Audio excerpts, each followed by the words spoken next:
Hello good morning to all of you. कैसे हो बच्चों? उम्मीद करते हैं आप लोग बहुत अच्छे होंगे।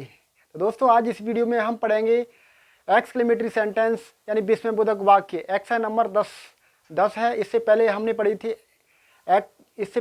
थी ऑप्टेटिव सेंटेंस, इच्छा तो वाक वाली डायरेक्ट इनडायरेक्ट नरेशन की अच्छा है। ठीक है, तो ये भी डायरेक्ट इनडायरेक्ट नरेशन की है। तो देखिए इनको हम कैसे करते हैं। तो देखिए इनके लिए तो एक्शन नंबर ये कौन सी है? एक्शन नंबर 10वीं है। तो देखिए पहले हम ये जान लेते हैं कि एक्सक्लेमेटरी सेंटेंस होते क्या हैं। यानी वे वाक्य जिनमें आश्चर्य का भाव प्रकट हो, यानी एक विस्मयबोधक होते हैं, एकदम आश्चर्य का भाव प्रकट हो, किसी चीज़ को देख करके एकदम सडन फीलिंग हो, तो वे कहलाते हैं एक्सक्लेमेटरी सेंटेंस कहलाते हैं, यानी कि विस्मयबोधक वाक्य होते हैं। तो उनके कुछ शब्द होते हैं जैसे हुर्रा है, एलास है, गुड हेवन है, गुड गॉड है। तो इस टाइप के कुछ शब्द होते हैं जैसे ah, oh, alas, good heavens, sorry, well done, bravo, ये कुछ शब्द होते हैं। इनके बाद एक्सक्लेमेशन मार्क लगा होगा। ठीक है, तो इनके बाद एक्सक्लेमेशन मार्क लगा होगा, या फिर ये शब्द ना होकर के कुछ और शब्द होते हैं जैसे वाट या वाटे या फिर हाउ। इनके बाद जो सेंटेंस होगा तो वो आपको एसर्टिव में मिलेगा, उनके बाद फुल स्टॉप होगा। ठीक है, और उनके बाद फुल स्टॉप नहीं होगा, उनके बाद में ही एक्सक्लेमेशन मार्क लास्ट में लगा हुआ होगा। ठीक है, एक्सक्लेमेटरी सेंटेंस। और ये शब्द होते हैं जैसे कि well done, bravo, good heaven और आहा, ओह, एलास। इनके तुरंत बाद ही आपको एक्सक्लेमेशन मार्क देखने को मिल जाता है। ठीक है, जैसे आप इनका देखिए कुछ का अर्थ होता है जैसे हुर्रा। हुर्रा का मतलब होता है अत्यधिक खुशी। जब अत्यधिक खुशी होगी तो हम हुर्रा ये शब्द लगा मिलेगा आपको देखने के लिए। एलास अत्यधिक दुख होगा तब ये मिलेगा। और जी आह और ओह ये शब्द है। और गुड हेवन, तो इनमें कभी कभी तो दुख भी हो सकता है और कभी आश्चर्य की बात होगी, वो हमें सेंटेंस को पढ़ करके मालूम पड़ेगा, क्योंकि जैसे सेंटेंस में यूज होगा तो वहाँ पर एक्सक्लेम जो आश्चर्य का भाव भी हो सकता है और वहाँ पर दुख भी हो सकता है। जब दुख रहेगा तो हम एक्सक्लेम्ड विद सॉरो यूज करेंगे इन दोनों के लिए। ठीक है, और जब दुख नहीं रहेगा, जब आश्चर्य की बात होगी तो एक्सक्लेम्ड विद सरप्राइज्ड करेंगे, क्योंकि सरप्राइज का मतलब भी आश्चर्य ही होता है। जैसे हुर्रा आ जाएगा तो हम क्या लाएंगे? एक्सक्लेम्ड विद जॉय लगाएंगे। किस जगह पे लगाएंगे? सैड टू के स्थान पर। और फिर या फिर ये न लगा करके फिर डिलाइट भी लगा देते हैं। ठीक है, जॉय का मतलब होता है आनंद या खुशी, और डिलाइट का मतलब भी प्रसन्नता या खुशी। ठीक है, एलास का मतलब अत्यधिक दुख या दुखी, तो एक्सक्लेम्ड विद सॉरो लगाएंगे। सॉरो का मतलब भी दुखी होता है। तो देखिए सब में एक्सक्लेम्ड ज़्यादातर लग रहा है, क्योंकि ये आश्चर्य दिखाते हैं इन सेंटेंस को पढ़ करके। तो आह या ओह दिखाएगा या फिर गुड हेवन दिखाएगा। तो ये अगर सेंटेंस पीछे में अगर दुख है तो हम एक्सक्लेम्ड विद सॉरो लगाएंगे। यदि दुख नहीं है, आश्चर्य की बात है वहाँ पर ओनली, तो हम एक्सक्लेम्ड विद सरप्राइज्ड लगाएंगे। ठीक है, अगर सॉरी आएगा, सॉरी का मतलब होता है दुख या खेद। ठीक है, अब एक्सक्लेम्ड विद रिग्रेट लगाएंगे, क्योंकि सॉरी का मतलब होता है एकदम पश्चाताप करने की बात है, रिग्रेट भी होता है पश्चाताप करना। वेल डन या ब्रेवो में से कोई भी अगर मिल जाता है तो हमको इसका अर्थ वैसे शाबाश या प्रशंसा होता है। ठीक है, वेल डन भी शाबाश या फिर प्रशंसा के लिए, जब किसी की प्रशंसा करते हैं तब ऐसा किया जाता है। अब जैसे अब इनके लिए हम क्या लाएंगे? प्रेज्ड या एप्लॉडेड लगा देते हैं। फिर इनके बाद ऑब्जेक्ट लिखा जाता है, और इनके बाद ऑब्जेक्ट नहीं लिखा जाता, लेकिन इनके बाद ऑब्जेक्ट लिखेंगे, फिर ऑब्जेक्ट के बाद सेइंग, और फिर उसके बाद कंजंक्शन दैट लगा करके सेंटेंस को आगे बढ़ाते हैं। जैसे यहाँ पर दिया फू या फिर घृणा, तो इसका मतलब वैसे देखा जाए तो घृणा के लिए ये शब्द यूज होता है फू, या फिर हम इसका देखा जाए शाब्दिक अर्थ तो ये छी छी शब्द होता है, वही है। ठीक है, फू इस घृणा। और वाटे या फिर हाउ, तो इनका प्रयोग करते हैं हाउ, यानी कितना, कितनी, कितने का अर्थ निकलेगा सेंटेंस में, एकदम आश्चर्य का भाव होगा तब। अब देखते हैं, देखिए एग्जाम्पल के माध्यम से अच्छे से समझते हैं। देखिए ही सैड, उसने कहा, हुर्रे या हुर्रे पढ़ लेते हैं या फिर हुर्रा पढ़ देते हैं। ठीक है, तो hurrah we have won the match, एकदम अत्यधिक खुशी के साथ, यानी ओए होए हम तो मैच जीत चुके। तो उस तरीके से इसका अर्थ निकलता है, एकदम अत्यधिक खुशी हो जाती है, एकदम उछलते हैं खुशी के माध्यम से, तब हम हुर्रा का यूज करते हैं। तो he said hurrah we have won the match, यानी उसने कहा हम मैच जीत चुके हैं। तो यहाँ पर इसका अर्थ देखा जाए तो खुशी एकदम दिखा रहा है। तो ये एक्सक्लेमेशन मार्क लगा हुआ है और यहाँ पर फुल स्टॉप है। तो देखा जाए तो ये तो आपका असर्टिव सेंटेंस कहलाएगा, फुल स्टॉप लगा हुआ है। लेकिन यहाँ अगर बात करें एक्सक्लेमेशन मार्क यहीं पे लगा है, यानी ये शब्दों की बाद ही लग जाता है, और कोई सेंटेंस में ये शब्द नहीं होंगे तो पीछे लगा होगा। ठीक है, देखिए तो ही अब देखिए खुशी की बात हो रही है तो हम क्या लाएंगे, एक्सक्लेम्ड विद जॉय या फिर एक्सक्लेम्ड विद डिलाइट लगा देंगे, कौन सा भी लगा सकते हो इनमें से, डिलाइट या फिर जॉय में से, ठीक है, क्योंकि दोनों का अर्थ वही है। तो ही एक्सक्लेम्ड सैड के स्थान पर, ठीक है, ही एक्सक्लेम्ड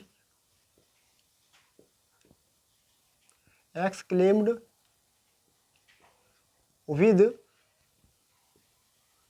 जॉय या फिर इनमें से, या फिर डिलाइट भी लगा सकते हो, जॉय।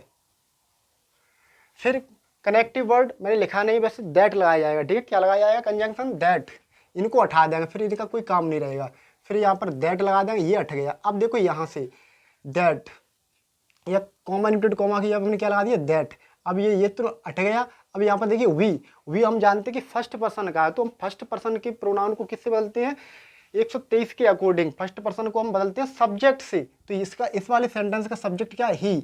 अब ही से बदलेंगे, अब ही को यहाँ ले जाएंगे क्योंकि ये भी सब्जेक्ट है और ही भी सब्जेक्ट है, तो डायरेक्ट ही का ही लिख देंगे। तो ही अब यहाँ पर हैव है, तो ये प्रेजेंट परफेक्ट है, और प्रेजेंट परफेक्ट को हम जानते हैं कि पास्ट परफेक्ट में बदलेंगे। तो he had von the match, इस तरीके से करेंगे। चलिए नेक्स्ट देखते हैं, ही सैड, उसने कहा, हुर्रा, ये भी अत्यधिक खुशी दिखा रहा है, my old friend has come, मेरा पुराना दोस्त आ चुका है, तो यहाँ भी खुशी दिखाई गई है, तो हम इसको भी करेंगे। तो देखिए अत्यधिक खुशी है तो यहाँ भी कर देंगे इसको, ही एक्सक्लेम्ड विद डिलाइट, अब की बात लगा लीजिए, कोई बात नहीं, कोई भी लगा सकते हो, डिलाइट का मतलब भी प्रसन्नता या खुशी है, ठीक है, लाइट। अब इसको कैंसिल कर देंगे, दैट, माई को चेंज करेंगे क्योंकि माई फर्स्ट पर्सन का प्रोनाउन है, तो फर्स्ट पर्सन का प्रोनाउन हम इसको सब्जेक्ट से बदलें तो यहाँ पर ही है, लेकिन ये तो पजेसिव प्रोनाउन है क्योंकि इसके साथ नाउन है कोई ना कोई, एडजेक्टिव बाद नाउन है। तो यहाँ देखिए माई को हम चेंज करेंगे ही से, तो यहाँ पर हो जाए हिज हो जाएगा, तो हिज ओल्ड फ्रेंड हैज की, यहाँ पर थर्ड फॉर्म कर, हैज को कर देंगे हैड में चेंज, हैड कम, इस तरीके से होगा। अगला देखिए, ही सैड, उसने कहा, एलास आ गया तो अत्यधिक दुख, यानी कि हमें एला शब्द से तुरंत मालूम पड़ेगा कि दुख वाला केस है, तो हम क्या लगाना होगा, इसको हटा करके इसकी जगह पे हम लगा दें एक्सक्लेम्ड विद सॉरो का मतलब दुख। तो ही, देखो एक बार देख लीजिए, he said alas I am ruined, मैं बर्बाद हो गया, ही एक्सक्लेम्ड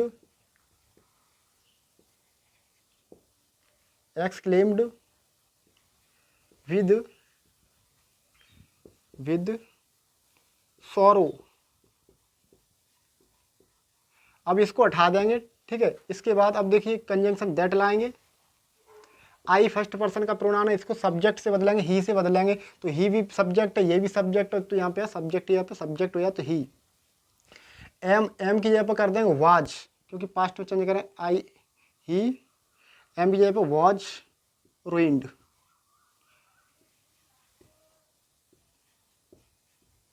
ठीक, चलिए नेक्स्ट देखिए, ही सैड, उसने कहा, alas I M undone, undone का मतलब मैं सही नहीं हूँ, मैं ठीक नहीं हूँ, तो आई एम नॉट फाइन, वही मतलब है, ठीक है।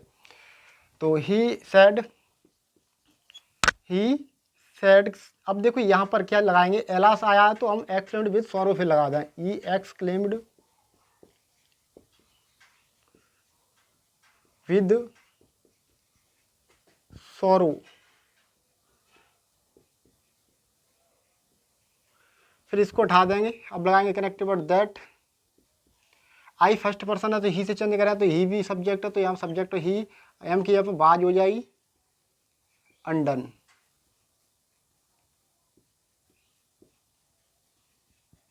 ठीक है, अब नेक्स्ट देखिए, अब देखिए, ही सैड, उसने कहा, sorry I spoiled your plan, sorry मतलब दुख की बात है, आई स्पॉइल्ड योर प्लान, मैंने आपका जो प्लान था, योजना थी, उसको मैंने बर्बाद कर दिया या नष्ट कर दिया, खत्म कर दिया, ठीक है। ही सैड, तो करेंगे ही। अब देखिए सॉरी शब्द आ गया तो सॉरी के लिए भी कुछ होगा, तो देखिए सॉरी के लिए मैंने यहाँ पे लिखा हुआ है सॉरी के लिए, सॉरी का मतलब होता है दुख या खेद, तो एक्सक्लेम्ड तो लगेगा ही क्योंकि ये तो एक्सक्लेमेटरी सेंटेंस ही है। तो exclaimed with regret, regret means होता है पश्चाताप करना, ठीक है। तो ही एक्सक्लेम्ड, जो एक्सक्लेम्ड की CLAIMED, तो यहाँ पर ए और लगाएंगे, ठीक है, AIMED, exclaimed, exclaimed with regret, regret, exclaimed with regret. फिर इसको सॉरी को तो उठा देंगे, फिर यहाँ पे लगाएंगे दैट, आई को चेंज करेंगे ही से, तो यहाँ पर ही हो जाएगा प्रोनाउन, ही स्पॉइल्ड। अब देखो ये पहले टेंस देखो कौन सा है, आई स्पॉइल्ड, तो ये पास्ट इंडेफिनिट है, तो पास्ट इंडेफिनिट को पास्ट परफेक्ट में यहाँ पे पास्ट परफेक्ट में चेंज कर देंगे, ही हैड हो जाएगी पास्ट परफेक्ट में, he had spoiled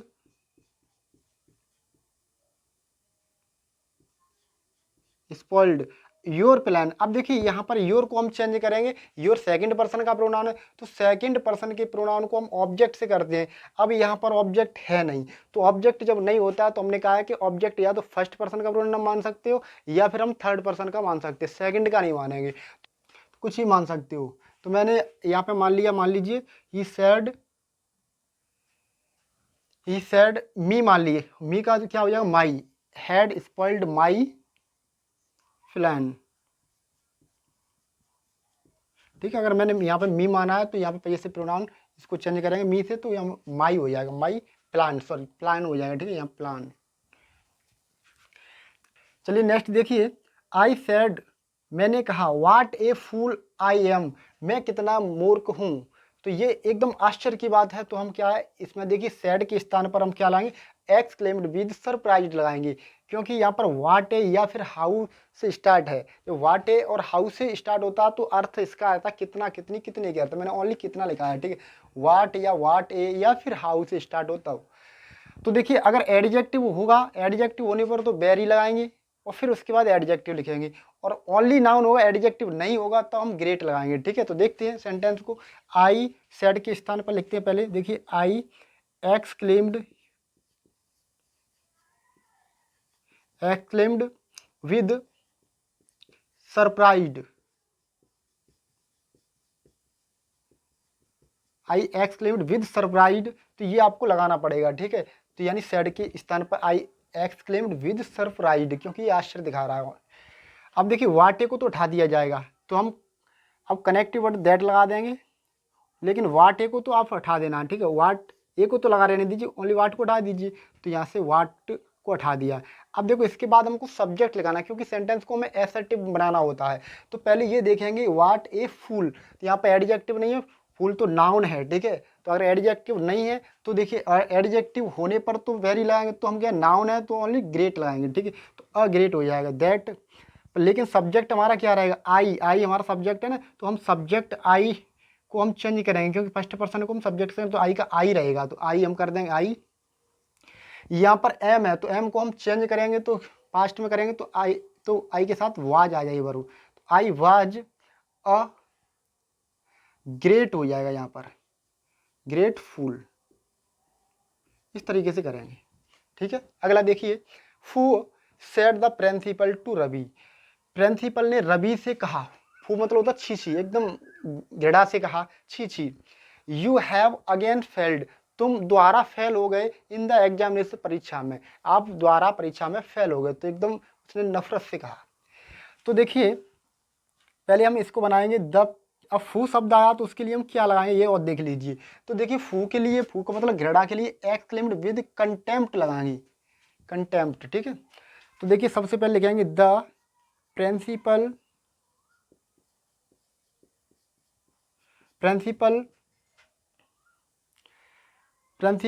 exclaimed with contempt. अब देखिए इसके बाद ऑब्जेक्ट है, जैसे टू रवि, तो आपको ऑब्जेक्ट नहीं लिखना है, क्योंकि हम ऊपर से किसी भी लिखते नहीं आ रहे हैं, तो ऑब्जेक्ट सिर्फ और सिर्फ किस में लिखा जाएगा, प्रेज्ड वाले में लिखा जाएगा, यानी वेल डन ब्रेव वाले में लिखा जाएगा ऑब्जेक्ट, इसमें नहीं ऑब्जेक्ट लिखेंगे किसी में भी, ठीक है। तो प्रिंसिपल एक्सक्लेम्ड विद कंटेम्प्ट। अब इसके बाद आपको डायरेक्टली दैट लगा देना है। अब आप कहोगे सर ये रवि कहाँ गया, तो रवि को हम आगे वाले सेंटेंस पे ले लेंगे। देख कैसे लेते हैं, देखिए अब यहाँ पर यू शब्द आ गया है, तो यू को देखिए, यू को हम चेंज करेंगे, किससे करेंगे, यू को सेकंड पर्सन है तो ऑब्जेक्ट से करेंगे, तो ये ऑब्जेक्ट रवि से करेंगे। अगर रवि का पहले वाले क्लॉज में अगर उल्लेख हो गया होता तो हम रवि को का प्रोनाउन ही लिखते, लेकिन रवि का भी नाम कहीं नहीं आया है तो हम रवि का नाउन के रूप में रहने देंगे इसको, यानी रवि का रवि लिखेंगे। तो रवि के बाद आपको यहाँ पर हैव लिखी है, हैव वर्ब को चेंज करना है तो इसको चेंज करेंगे। प्रेजेंट परफेक्ट टेंस है, प्रेजेंट परफेक्ट को करेंगे पास्ट परफेक्ट में। तो रवि हैड अगेन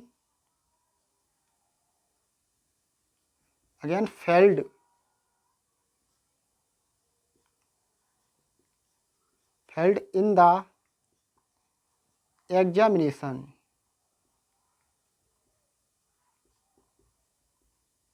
इस तरीके से करेंगे, ठीक है। चलिए आप स्क्रीनशॉट ले लीजिए। चलिए नेक्स्ट देखते हैं। फू what A dirty child said the teacher. अध्यापक ने कहा कितना गंदा बच्चा है, फू छी छी। तो यहाँ पर ये फू शब्द आया है ना, तो इसके लिए फू के लिए हमने बताया एक्सक्लेम्ड विद कंटेम्प्ट लगा सकते हैं, कंटेम्प्ट, या फिर दूसरा हम लगाएंगे, देखिए यहाँ से करते हैं। The teacher exclaimed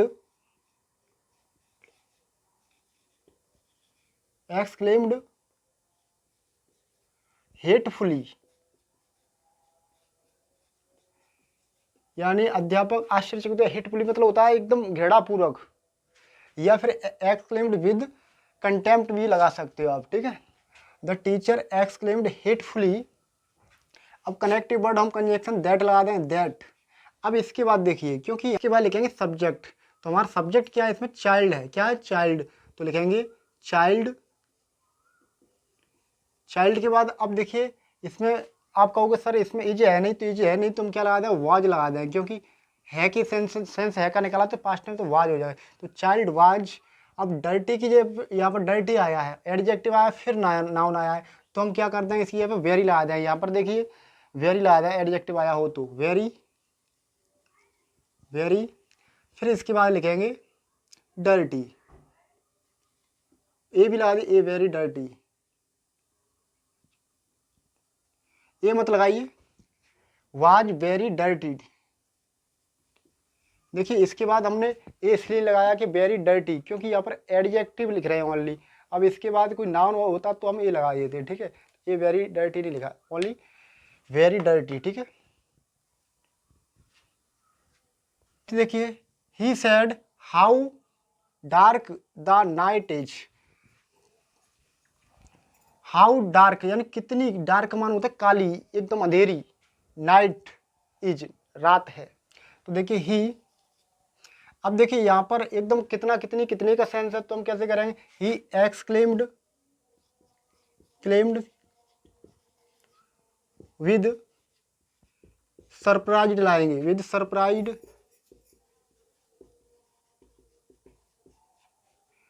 that. अब ये हाउ को तो हटा देंगे, फिर हम लिखेंगे सब्जेक्ट। अब सब्जेक्ट क्या हो जाएगा, तो द नाइट। अब यहाँ पर देखिए डार्क, डार्क के बाद ये डार्क क्या एडजेक्टिव, फिर नाउन आया है, तो हम क्या कर देंगे, देखिए एडजेक्टिव होने पर वेरी लगाएंगे, क्या लाएंगे, वेरी। तो नाइट इज की कर देंगे वाज वेरी डार्क। इस तरीके से करेंगे।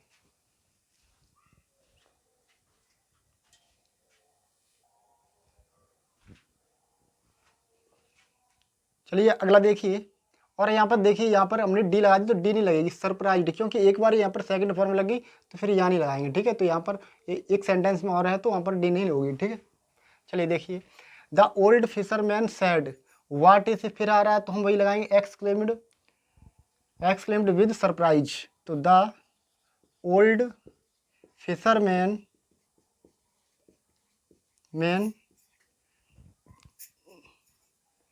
exclaimed with sorrow, exclaimed with surprise,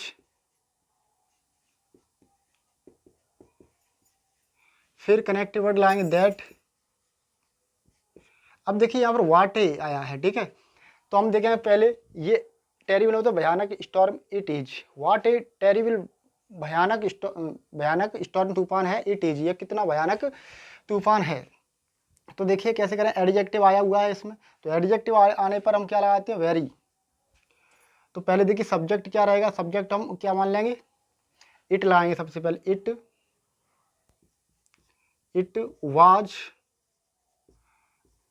was a very terrible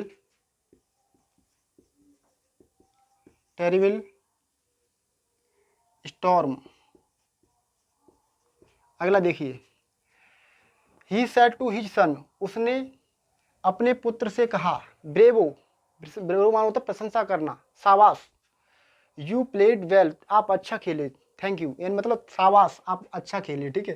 तो देखिए कैसे करेंगे, ही सेड टू के स्थान पर हम क्या लगाएंगे, या तो प्रेज्ड लगा दो या एप्लॉडेड लगा दीजिए, तो उसके बाद पर आपको ऑब्जेक्ट लिखना पड़ेगा, ठीक है, अगर है तो ही, तो मैं यहाँ पर प्रेज्ड से करता हूँ, ही प्रेज्ड,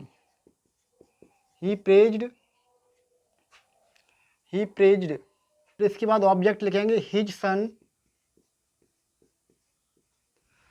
ठीक है।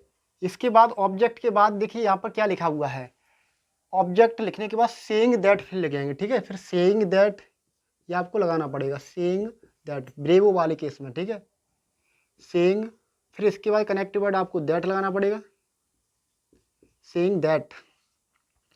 ब्रेवो को हम कैंसिल कर देंगे, ठीक है। अब यू को हम चेंज करेंगे, यू सेकंड पर्सन है, इसको किससे बदलना, ऑब्जेक्ट से, हिज सन है तो यहाँ पर हो जाए ही। अब देखिए यहाँ पर पास्ट टेंस पे तो पास्ट परफेक्ट में चेंज करेंगे, तो हैड प्लेड वेल। नेक्स्ट देखिए, ही सेड उसने कहा, ब्रेवो शाबाश, यू हैव डन वेल, आपने अच्छा किया। तो देखिए कैसे करते हैं, ही, आप प्रेज्ड लाइए चाहे एप्लॉडेड लगाइए, तो मैं प्रेज्ड से करता हूँ पहले, ही प्रेज्ड, इसके बाद ऑब्जेक्ट है ही नहीं, तो ऑब्जेक्ट नहीं है, फिर भी हम लिखेंगे ही प्रेज्ड सेइंग दैट,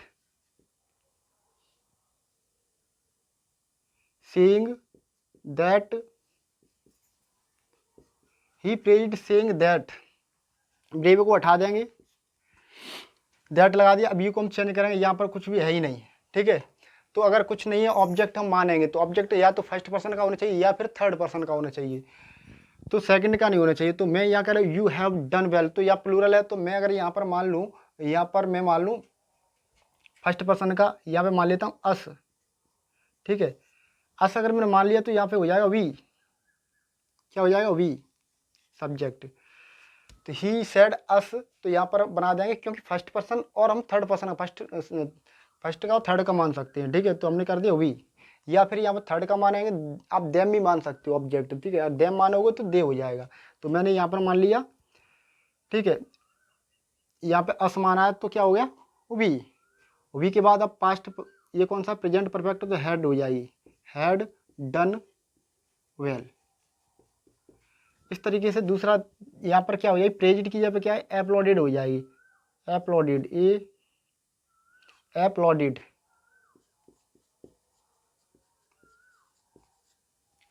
तो he applauded saying that we had done well, तो यहाँ पर आप कुछ भी मान सकते, थर्ड पर्सन का आप यहाँ पर देम मानोगे तो दे हो जाएगा, ठीक है। तो प्रोनाउन तो आप अपनी इच्छा के अनुसार मान सकते हो, क्या। चलिए मिलते हैं नेक्स्ट वीडियो, तब तक के लिए बाय।